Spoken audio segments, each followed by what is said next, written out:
Tahu-tahu dia kalah, dia bongkar lagi. Ada yang seperti itu ya, Mas? Ada yang seperti itu gitu. Padahal bongkar itu butuh biaya juga. Butuh biaya juga gitu. Tapi kan itu artinya nggak rasional dua-duanya. Betul. Pemilihnya nggak rasional. Tapi kebiasaan di Indonesia. Nah, mengapa hal ini tuh tidak terputus? Ada beberapa hal yang menurut saya. Ini soal vote buying. Ini kan kadang-kadang ada yang sifatnya individual. Jadi kalau Mas Robert dikasih 20.000 oleh saya, itu uangnya langsung masuk Mas Robert. Itu lebih jelas hubungannya bahwa wah ini orang mau membeli suara saya. Tetapi yang tadi ada orang-orang yang melakukannya melalui pembangunan fasilitas sosial buat masyarakat lebih susah untuk dibedakan gitu. Betul. Baik, kita lihat ke layar terlebih dahulu. Ada situasi terkini dari TPS tempat cawapres nomor urut 02 Sandiaga Uno yang sudah atau tengah melaksanakan hak pilihnya, sedang ada di bilik suara dan tengah mencoblos. Sementara didampingi oleh istrinya, Mbak Nur Asia. Dan capres nomor urut 02 Prabowo Subianto tampak tengah berjalan menuju TPS dan akan menunaikan hak pilihnya. Prabowo nanti akan datang ke TPS nomor 41 di Desa Bojongkoneng, Babakan Madang, Kabupaten Bogor.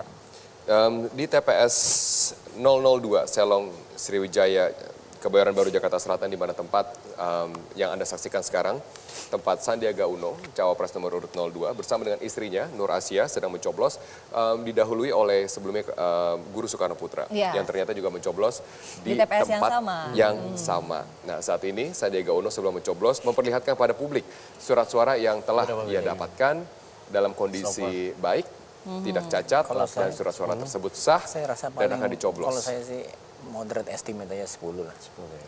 Karena yang tahun 2014 kan 6. Ya, Prabowo Subianto di sisi lain tampak menyapa ya pekerja media dan juga warga yang ada di TPS 41 Desa Bojongkoneng, Hambalang, Kabupaten Bogor, Jawa Barat. Yang berbeda dari TPS tempat Sandiaga Uno dengan Prabowo adalah di tempat Sandiaga Uno diberikan 4 surat suara. Karena berada di kawasan Jakarta. Betul. Sedangkan di TPS tempat Prabowo akan mencoblos di Bojongkoneng, Hambalang, Bogor, Jawa Barat akan diberikan 5 surat suara. Lebih banyak surat suara yang akan diterima. Betul, perbedaannya adalah surat suara berwarna biru kalau tidak salah. Warna hijau untuk DPRD berwarna kabupaten hijau. kota. Betul, kabupaten dan kota.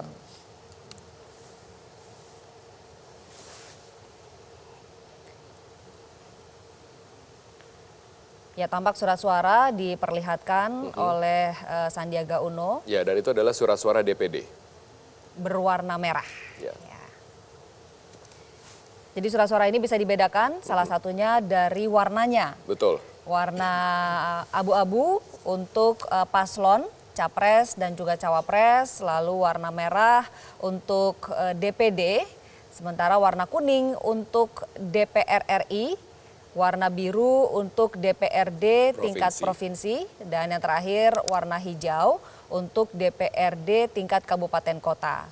Setelah dicoblos, masing-masing surat suara ini nanti harus dimasukkan ke kotak-kotak yang berbeda sesuai dengan warna yang sudah disiapkan. Disesuaikan surat suara dengan kotak suaranya.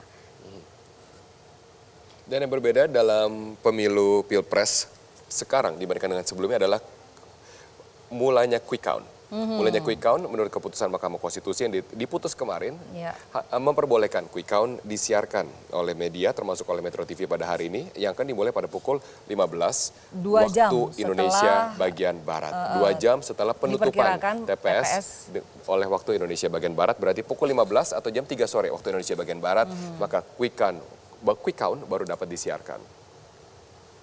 Tentu saja Metro TV akan menyiarkan quick count itu ya, Robert ya. Betul.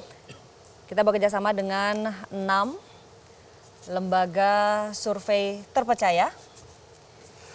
Yang sudah siap. Jangan lewatkan laporannya di Metro TV.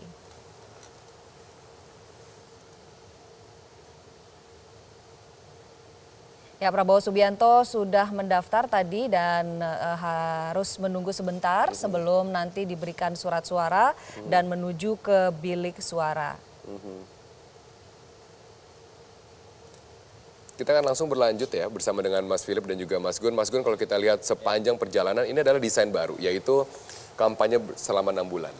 Kampanye selama 6 bulan didesain untuk mengangkat animo masyarakat. Tapi kesan tanpa memonitor pasangan tertentu, kesan didapatkan dari Pilpres kali ini apa? Saya kritik dulu ya. Ya. Ini sebagai bagian dari perbaikan ke depan. Ya. Masa kampanye yang panjang itu, menurut saya satu hal yang harus diperbaiki di masa mendatang, terutama soal debat. Oke. Maksud saya ini kan soal alokasi waktu. Ya. Maksud saya 6 bulan itu bagus kalau debat itu sudah dimulai dari bulan-bulan awal. Sehingga kemudian, dan ini sudah saya tulis dan sudah saya sampaikan juga ke teman-teman KPU. Maksud saya, kalau kemudian debat itu sudah dimulai dari dari waktu awal kampanye, itu saya pikir akan cukup mendinamisasi proses perbincangan warga. Terutama misalnya hubungannya dengan program-program yang ditawarkan oleh para pasangan. Tapi apakah jeda tidak terlalu lama, Mas? Justru ini kan kalau kita lihat pengalaman kemarin, dari 23 September sampai bulan Desember, itu wacana publik lebih banyak wacana-wacana yang sebenarnya tidak terlalu signifikan membincang soal substansi persoalan ke depan, perbaikan. Tetapi lebih pada diksi-diksi, lebih pada isu-isu yang kulit permukaan. Mungkin bicara soal Indonesia punah gitu ya. Kemudian macam-macam tuh, ada genderuwo, ada sontoloyo. Jadi maksud saya sampai bulan Desember. Januari baru kita memasuki debat, dan itu otomatis pada saat debat bukan hanya debatnya para kandidat, tetapi debat netizen di media sosial, kemudian juga warga. Nah, maksud saya kalau kemudian desain kampanye itu mendorong warga untuk bicara program, salah satu solusinya menurut saya debat itu harus dikedepankan. Sehingga kemudian secara reguler, misalnya bulan pertama, bulan ketiga, bulan keempat, sampai kemudian di akhir, sehingga kemudian tidak numpuk di belakang. Otomatis kan atmosfernya akan kebentuk menurut saya positif. Yang kedua, kalau kita bicara soal 9 metode kampanye yang kemudian diperkenankan oleh undang-undang, kan banyak belusukan tuh ya para kandidat itu. Artinya micro targeting, canvassing ke bawah, ke warga. Nah, ini juga proses-proses yang kemudian sekarang harus diperbaiki adalah mekanisme untuk mengantisipasi pergerakan hoax yang kemudian itu juga cukup signifikan, meresahkan, kemudian merusak juga kualitas kampanye.